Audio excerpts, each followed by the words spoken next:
I'm going to be kicking off this show with a very special guest. He's a man that is 33-5 in his career, 21 KOs, ranked number 7 by the WBA, number 11 by the WBO in the middleweight division. He goes by the nickname Pretty Boy, Michael Zerafa. Michael, appreciate you taking time to come on today, man. Thanks, Ace, brother. Appreciate it. Thank you. Absolutely, man. Well, I got to ask you the very first thing there. I said your nickname's Pretty Boy. I want to know the story behind that. How'd you get that nickname? I definitely wasn't for my looks. It started my amateur career. The guy that was announcing my fight, the MC, just said he was very pretty, very, very nice to watch and neat, and he goes, the pretty boy. And Okay. it just stuck.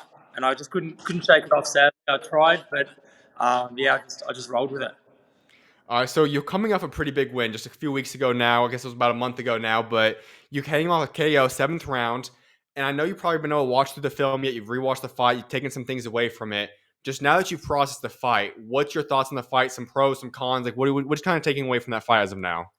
Yeah, look, for me, it was to get around because of COVID and everything that went through the last few years. I didn't really get much ring time. I was Yep. knocking everybody out, or unfortunately, I fell short against Lara in the world title, so I wasn't really getting much ring time. I think in 3 years, I only got about 5 rounds. So for me, the idea was to stay composed and relaxed and get a tough guy in Tszyu from Germany who was hadn't lost since 2016. He's only had one loss in his career and a former IBO world champion. I've been in there with some tough guys. So for me, it was just to get the rounds in. And, in the 7th round, we found that shot and we ended it pretty nicely and in style. Would you say there's anything you grew from that fight and something that you took away? You said, okay, this is something I want to improve on, work on, add to my arsenal? Or was that just pretty much a fight you said just to get things underneath your round and kind of get some more fights and rounds underneath your belt? No, definitely. I've been practicing and sparring too. Is just staying so controlled and just relaxed. Okay. Trying to be mature as a boxer. I'm 33 now, and I find myself. I've been in the ring with multiple world champions and beaten some of the best and lost against some of the best. But Mhm. just trying to control that center and trying to just mature as a fighter. And I feel like I did that fight night. And people saying the glimpses of the old Zerafa's coming back. Absolutely, man. Well, there's another part that you said about after that fight that you might have broken your hand earlier on in that fight. Was that confirmed? Then did you end up breaking your hand in that fight? Then So after the fight, I took the glove off. It was blew up like a balloon. It was huge. It all was right. black, but I don't know how, but I survived a no break, which was Okay. very very surprising because I felt in the 2nd or 3rd round, and I was like, crap. I said in the corner, I thought 100% was broken it. Mhm. I got it tested. It was all sweet. He reckons I just hit straight on the bone and tweaked that ligament a little bit, which swelled up, but. Yeah, it came good within a couple of days. The swelling went down and the pain was all good and we're back to 100%. Awesome. Well, we're gonna get into your career. What's next for yourself? Kind of got a lot of questions in that regard, but I also want people to get to know your story a little bit better, get to know you and who you are a little bit. And so I gotta kick off. Obviously, you're from Australia, and that's one of the things I love about boxing is that this is an international sport, and so everyone kind of comes together at your level, especially. But when you're growing up, going through the amateurs, going through different rankings, when you're growing up, you stay home, and each country has a different, different styles the way they fight, different cultures and how they fight, and different things along those lines. And so I gotta ask you, being out there, Australia, close to New Zealand, all the different areas. What's the boxing scene like out there like? It's growing. I mean, Yep. it used to be pretty terrible. I'm not going to lie, because we're coming from a country where boxing is not really that respected. Mhm. But lately, because of myself, Leon Paro, Yep. Apatea, Tim Zhu, these guys that are at that level, we're showing that Australians have talent, Yeah. and it's day by day it's getting bigger and better, and it's exciting for us because we're getting the opportunity now and people are taking us seriously and giving us the opportunity. And as you've seen it grow now, because like you said, it hasn't always been this big old place where we have all these these great athletes and fighters. But now it's like, okay, you either got world title contenders, world champions have even been coming from there. Yourself's one of the top ranked guys. You have young guys like Termo. He's a really good looking prospect at the heavyweight division. You look at just the growth that you've been a part of. What's it like seeing that you are always going to be remembered as one of those guys that's been a part of this growth now? Yeah, well, I'm probably the first one and the only one that's still going from generations back. Hmm. I'm old now. I was fighting Sure. on when Anthony Mundine was winning world titles. But it's good. It's good to see all these young up and comers and prospects that are moving forward. They're going out there and giving it a crack. And like myself, I've fought for multiple world titles and I've been in there with some of the best. I think I've fought 11 world champions now, and I feel like the best of Michael Zerafa is yet to come. At 33. I feel like 32 to 36 is the prime. People think it's Mhm. old, but I think the boxing is changing. Technically and stylistically, I think it's suitable more for 32, 36. That's the best years. I really believe that. Um, every day people are proving that. So what about you that makes you feel so confident in yourself, knowing that okay, yeah, I might be up in ages comparative to other people, or even historically, but you feel so confident that you still have such a bright future ahead of you. What instills that confidence in you? Just my work ethic. Okay, Come fight time or whoever that I fight, I do the checklist, man. All the training, the dieting, all the sleeping, the recovery, the mind work, everything that goes on the outside. I mean, once you give 100% to everything, it's in God's hands. Like I'll go out there and give the best mock Zerafa, and if it's not enough, it wasn't meant to be. mm. But I'll go out there and truly believe I've got the ability and the mindset to beat these guys, and I've proven that. So, and I still reckon the best mock Zerafa's coming. So we'll see. Like I said, just take one fight at a time. And a big thing is coming up, so I'm excited. Has boxing always been your love? Did you play other sports growing up, or how did you kind of fall in love with boxing? Yeah, look, as a young kid, I always started boxing. I never believed I could go this far. I always Okay, believed I wanted to. I didn't think I sure. could do it. But I got to an age where I was like, you know what, I can actually make this a full time gig and become a world champion. So, um, I played AFL football down here we have in Australia, but my love and passion for boxing just took everything. So when did it click and you started realizing, you know what, this is something that I can make a career out of, and maybe not even just a career, but I can be actually really good at this career. I can go make a lot of money. I can have a very successful career. When did that click for yourself? Would have been like my first sparring session. I mean, we didn't even Okay. have a ring; it was just four chairs that outlined the square. Um, But I just as soon as I put those gloves on, I got in there, and I had no idea what I was doing, but I felt like I was Roy Jones Jr. Like I just felt invincible. But I mean, you have your day, but yeah, like I just knew this was a sport for me. I mean, I don't really like team sports. I like the discipline, dedication that's involved in boxing. Um, you know, you could win or lose a game, teammate, performing or not performing. Where in boxing, if you don't give 100%, it shows. So. Mhm. For me, that's what it's been about. Just trying to be the best I can. So as you're going through your career and you're progressing, at what point did you think you could reach the level you've reached now? Like you said, you fought for world championships. You've been a guy that's fought 11 world champions in your career. You have an incredible record, as we were talking in the beginning, 33 and 5, 21 KOs. You're still going. When did you think you could be this successful? Man, I feel like I could be more successful. I mean, All right. it doesn't. The pinnacle. I believe I can go higher. And every day I'm proving myself that age is just a number. Like I'm doing the training that I was doing at 21 at better quality. Faster times, stronger Okay. weights. So I believe that the best is yet to come, and I believe that I am destined for greatness, and the world title is coming. We're in line now with that. We're in talks, but I just feel like maybe 21. I said to myself that this is it. All in. Well, I got to ask you then. You keep saying that the best is yet to come. You got a bright future ahead. So, what do you got in store for us then? What's next for yourself? How high? What's the heights you can reach, you think, in your career now? Well, I believe I can be a world champion. Everyone says, Freddie Roach. I've been all around the world. I've done training camps with the best in the world, and they Mhm. all said when the right Mokazawa rocks up mentally, he beats everybody. Um, you know, I'm starting to learn how to bring the best Mokazawa every time.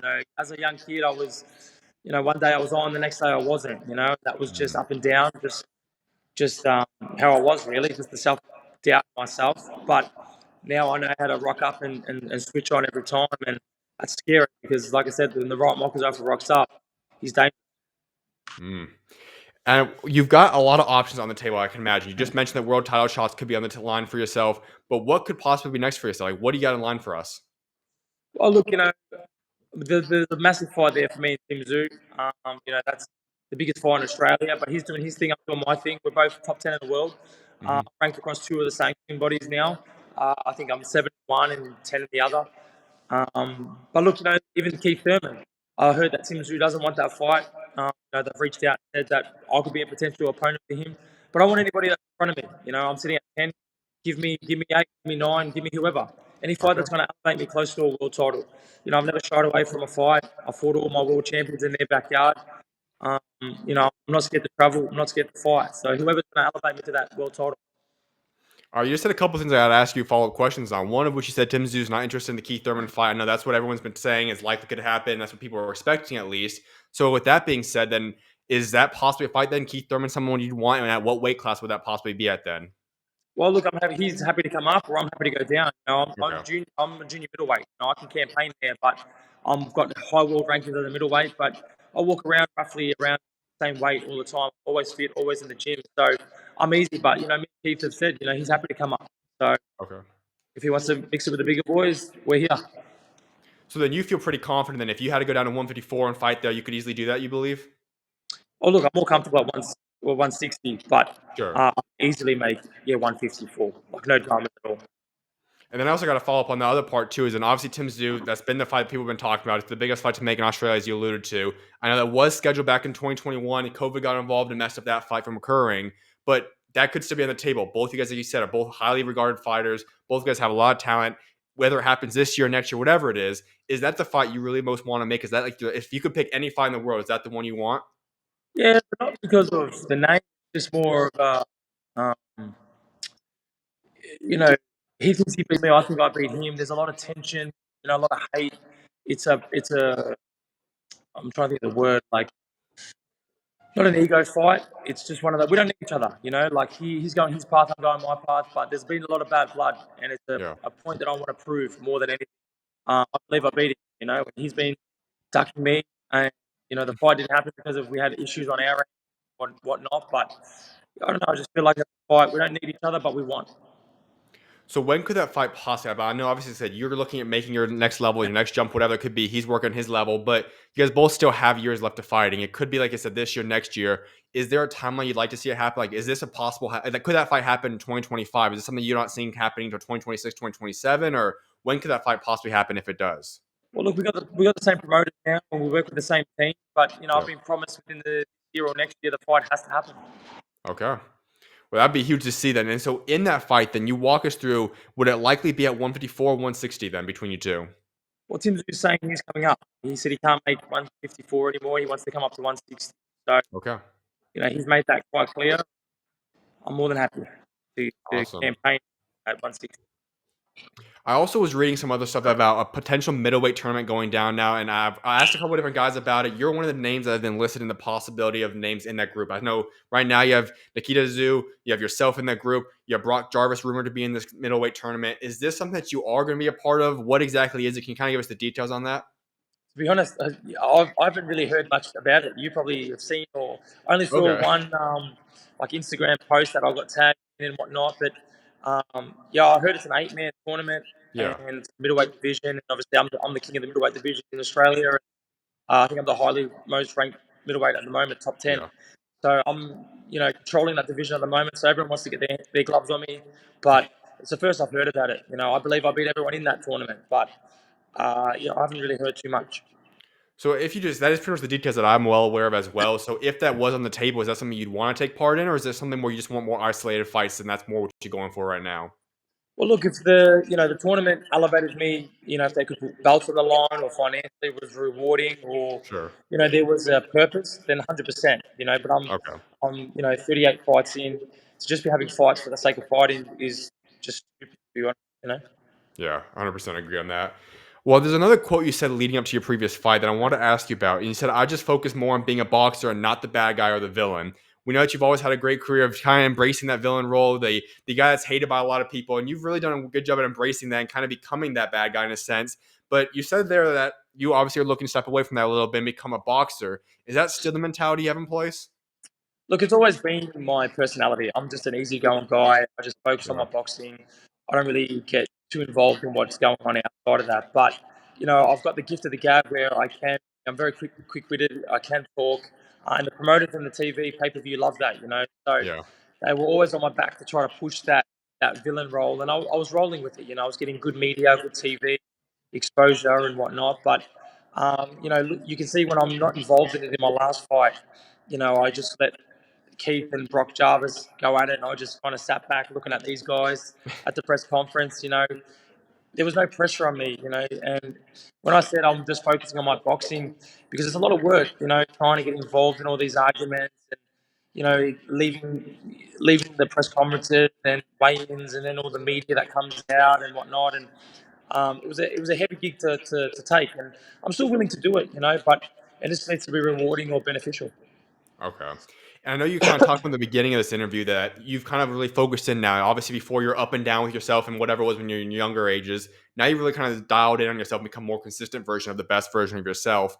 Would you say that in that transition you've now made mentally and physically, that part of that's been okay saying, I want to be the best boxer possible. If that means I'm not going to be the villain role as much, then that's fine.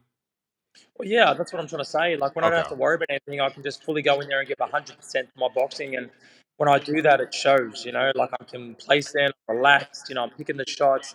I'm throwing 10, landing 9 or 10 shots. Like Yeah. my head's not all over the place. When you get caught up in the arguments and the face-offs and whatnot, and I'm cool to do that. But Sure. it's you're adding extra pressure. Sometimes on yourself, and at this level, it's those 1 or 2% that make the difference. Hmm. That is a role that's difficult for a lot of people, as you alluded to there. And I know some guys like yourself have been able to balance the still and still have great careers even in the midst of it. But if you were to say, okay, you got a young fighter coming up, 20, 21, 22 years old, is that a role that people should embrace? Is that something that would be beneficial for themselves? Obviously, there might be financial gains, and that would be obviously a huge thing. But in terms of becoming the best boxer, do you feel like moving yourself to be really more focused on boxing at a younger age would be more beneficial for young fighters? 100%. Not getting Okay. caught up in all the chaos and what people said, he said, she said, all that stuff. Mhm. You just focus on yourself, focus on the training, focus on what needs to be done, job ahead. But look, I enjoy the villain role. Don't get me wrong. I go out there and Yeah, I don't mind that. But there's time and place. When agree. when you got an opponent that's nothing but respectful, I'm going to show the exact same thing. When I got a guy that wants to be loud and abusive, then let's roll with it. It gives me more reason to punch his head in. But you know, it's sometimes they put that role on me when there's no need, and that's when sometimes it can get a bit much.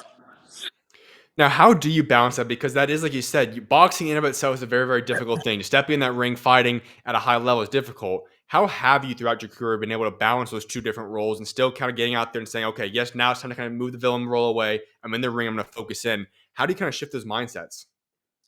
That's a good question. Like I just switch off, and I Okay, think you got to be born and be able to do that. Like fair enough. I just hear noise. I just even when I'm walking out to the ring, sometimes I've had 15, 20,000 people against me, and it's just booze. I just switch it off, and I just know how to hear noise. Just get in the Mhm. ring, and like I said, it's a job. Um, I've got something to do. It's 36 minutes. I've got to be switched on. Anything before or after, it doesn't matter. That 36 minutes is what I've programmed my mind to stay switched on. And that's what I mean. Now, as I'm getting older, at 33, I know to always bring that switched on Michael Zerafa. So there's a dangerous man coming, for what's rightfully his. All right, so I also want to dive into your overall career in terms of you had 5 losses in your resume, and that's something in the boxing world. So many people want to go down and say, okay, if you get a loss and you don't lose to have a zero anymore, it's a big, big deal. For me, I've always been okay. Yeah, if you lose and you learn from it, it's gonna be fine. If you obviously lose and you don't learn from it, that's gonna be a problem. And you've bounced back time and time again throughout those losses, and obviously a lot of them are always against good fighters as well. But just that's a mentality, it's a stigma, I should say, is probably the better word amongst so many fighters that getting those losses is horrible for your career and so on and so forth. It hasn't seemed to impact you so much. Why is that? Look, I just truly believe if you haven't lost, you haven't fought anybody. I agree. You got to test yourself. To be the best, you got to fight the best. And, I've done that time and time Mhm, again, like I've been the underdog in so many of my fights and come out on top. mhm. And the 5 losses I've had against all world champions, and 3 of those fights I contested because I thought I'd been robbed. Yep. The only ones that beat me fair and square were Cal Brook on points and Lara. Yeah. The other three were very questionable. Fair enough. One of those fights I want to get into a little bit more is Laura. Obviously, a great, incredible champion. He's had a great resume and career. But what I really want to ask you about is there was a lot of stuff in terms of building that up that made your career a little bit difficult. Because I know you were originally going to go fight him. You did the step aside for a little bit to have Danny Garcia come in. And throughout 2023, then, can you hear me? You there? Yeah, yeah. Can you hear me? You there? Yeah, yeah. Can you hear me? Yeah, I can hear. Sorry. All right, perfect. All good, no worries. And so the reason I want to dive into that is then obviously as you guys were doing the step aside, Danny Garcia and Laura were supposed to fight each other. It ended up putting you in a tough position. In 2023, you ended up not fighting at all. Can you break us down just what exactly all went down that process and what led to that year off for yourself? Yeah, look, it was my management at the time. We were mandatory in two sanctioning bodies. The IBF will rank number 2 in the world and will meant to fight Falcoa, who I wanted to fight because I believe I beat.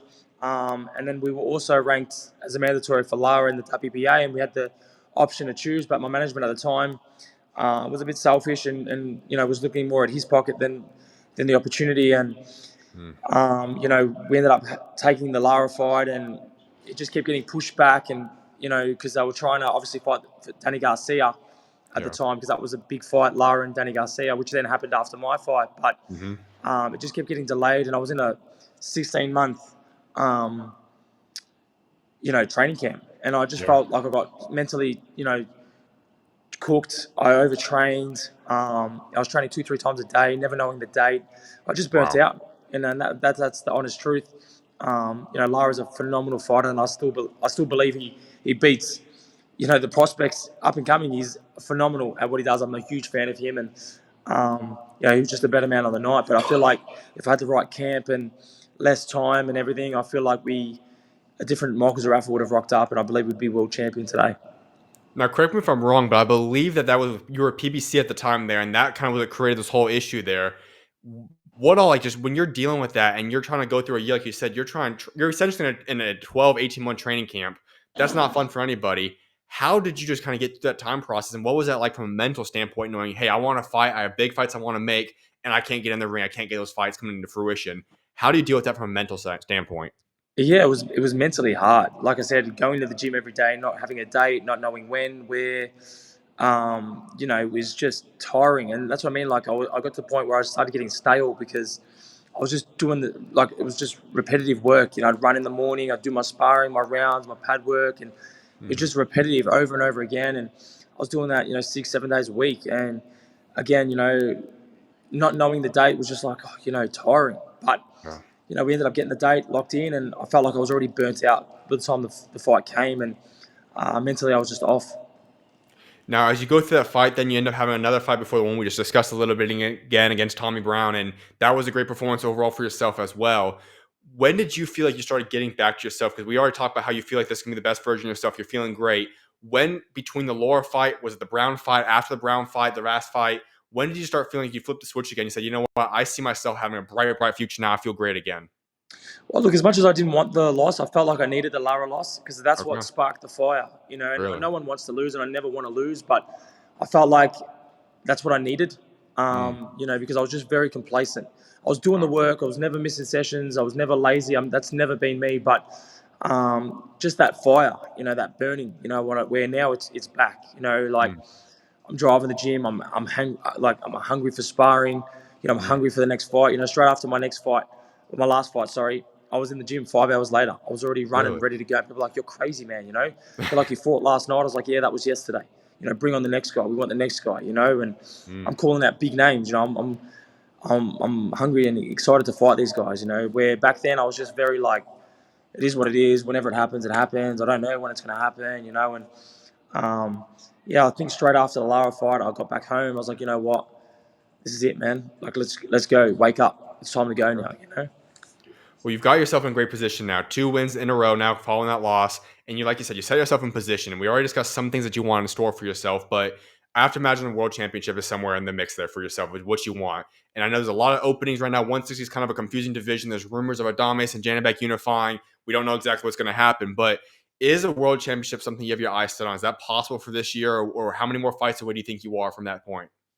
Well, look, I spoke to my promoters, No Limit, and they've, been in contact with the guys overseas and PBC, and that is the plan for me to Okay. headline back home. I've never fought for a world title at home. I've always had to Hmm. go to their backyard and fight the champion. So, Yep. the plan is to get that, live here, main event, pay per view with the champion, whether it's a vacant title or the world champion. I'm not shying away from anybody. We want that fight. I believe I beat these guys. But yeah, that's definitely on the cards for this year, early next year. All right, so outline the next 12 to 18 months for yourself. If you could have everything go according to plan, how many fights do you want? What do you want to accomplish? What's the dream scenario for the next 12 to 18 months look like for yourself? Well, I've got 3 fights this year. I've already had one. If I Yep. can get a fourth one in, that'll be great. Okay. I want to be busy. I want to be always fighting. I mean, when you're fighting, you're moving up the rankings. You're making money. Yeah. and you're closer to a world title. So for me, that's the goal, that's the dream, you know. So that's what I want to do. You know, I want to fight, keep moving up the ranks. I'm 10 in the world. Like I said, it doesn't have to be big jumps, but I just want to be moving forward all the time. Every move, every fight I have, I want to be moving forward. They want to be making sense, you know, every time I fight. Absolutely. Well, I also want to pick your brain in just the 160 division overall because you've experienced a lot of these top guys. You know the division quite well. And if you were to say, I think it is time for that 160 gets a unified champion between Janabek, Laura, Janabek, Adamas, whatever it is. But if you could pick the best fight, best stylistic matchup and fight you can make between the three champions right now, what would that matchup look like? Look, I think Janabek and Lara are the two top killers at the moment. You know, Lara's Okay. just so precise. He's a little sniper. You know, he's so. I think he's a better fighter than he was back when he was fresher. You know, because he Mhm. moved a lot back then, and when he fought Canelo, he danced around. He had his legs. Well, now he wants to sit there and throw with you, and he's got that timing, that experience. Janabek's another beast. You know, he fought one of our guys down here, an Aussie Kiwi, but you know, I think they're probably two of the top guys in the division. I mean, there's guys that are going in and out. You know, Eubanks up and down. I think he's going up or he's going down. I don't know. There's a Yeah. few others. So there's guys that are always going up and down. But you know, I'm right in the mix. You know, I'm only like I said, Yep. I'm sitting at 10. Um, you know, and I've done rounds with guys like this, and I've been around with them. So you know, I'm excited. Like I said, it's I'm waiting for my call up. Out of the three champions right now, who would be the one you want? Um, Probably Janovic. Is there a You reason know, behind that? he's Stylistic or? no, look, you know, he's a southpaw, so he's already tricky off the bat. But he's a walk forward southpaw, Yep. and I think he's a great fighter. I think he's done great things, and he's a beast. But you know, when I seen him live as well, you know, he walks forward and he does get lazy at times. You That's know, and true. I think someone at my caliber and you know my experience, I feel like I can capitalize on that. You know, the right Zerafa rocks up, you know, and I got punching power too. So Yep. you know, he's probably the one I'd test myself with because obviously Lara beat me, you know, and Yep. um, yeah, I think Janovic would probably be the next one I'd go for. Absolutely, man. Well, you kind of already said that you want at least three fights this year, maybe even four. So when's the next time we could see you in the ring? Do you want to return May, June, July? Like, when's the next time we could possibly see you back in the ring? Yeah, look, they're saying late June, early July. Okay. So I'm already in the gym. You know, like I said, I'm spar this morning. You know, I'm running. I'm doing all my work. Perfect. So for me, the sooner the better. You know, I want the Zerafa needs to be back. We've got to give the fight fans what they want. Absolutely, man. Well, I got one final question I was like wrapping up every interview with, and let's talk about your legacy. And as you said, yes, you still got a long time to go, but when that career does come to a conclusion, you decide to step away from boxing. What do you want your legacy to be? What do you want people to remember you for? Just that guy that fought everybody, man. You know, I fought every world champion in their backyard. You know, even now, you talk about all the guys I fought. You know, other guys are picking up world titles, fighting for vacant world titles in their backyard and whatnot. You know, I've always had to get on a plane and fight as the main event pay per view. You know, against Peter Quillen, against Cal Brook, against Lara. I've always had to go to their backyard and fight them. You know, and I've never shied away from a fight, despite the Tszyu drama and whatnot. I've never shied away from a fight. And I just want to be known as, you know, when they hear my name, they'll say, man, that guy fought everybody. You know, Zerafa. Never shied away from a fight. Absolutely. Michael, I appreciate you so much for coming on today, man. It was a blessing to have you on here, get to know you, talk to you, man, and can't wait to see when you return to that ring. Thanks, brother. I appreciate it, man. Much respect. You're doing great things for the sport. Thank you. Appreciate that, man. You're always welcome on as well, man. God bless you, brother. Thank you. God bless, man. See you, man.